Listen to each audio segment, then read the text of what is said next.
Just get inspired.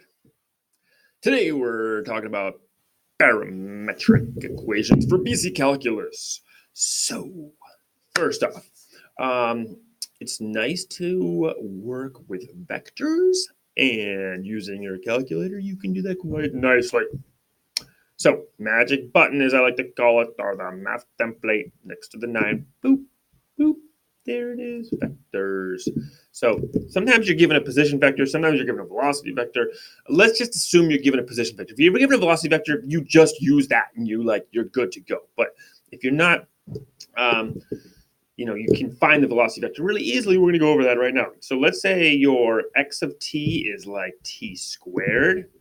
And let's say your y of t is something like e to the t minus 1.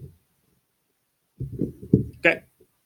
Now, this is your position vector. So I'm going to store this thing as s of t.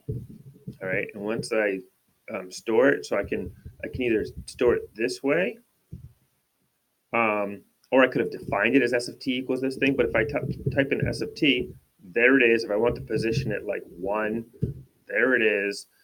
So position, the vector is in there. It's stored as s of t. Now, velocity vector is the derivative of the position vector. So magic button, the derivative with respect to t of s of t. Boom. There's your velocity vector. Again, this one is kind of an easy one to do. But when you have to do the math by finding speed or distance traveled, this is going to make it much easier. Now, let's store this, since we just have it right now. Let's store it as v of t. It's not a bad idea to store things. Makes it a little bit easier for you. So now we got v of t. Now, if we want the velocity, again, when t is 3, you just do v of 3. There's your velocity vector. Let's say we want the acceleration vector, or we can either take the second derivative of our position vector or the first derivative of our velocity vector. So let's do the first derivative of velocity vector. So you go derivative with respect to t of v of t, and that's our acceleration vector. So let's store it as a of t. You typically don't need to store a of t, only because you're not going to use it that much. And again, if you wanted to figure out what the acceleration is at a certain point, you just do like time t, you do like a of like 5 or 5 seconds, whatever. Now, where the magic begins is the norm button. What the norm button does, the norm command. What norm does, I would just type in norm. You can find it under like menu, like stats or something like that. No, menu. Let's just look at where it is. Menu, matrix vector, norms. Norm. It's easier to say that. Norm.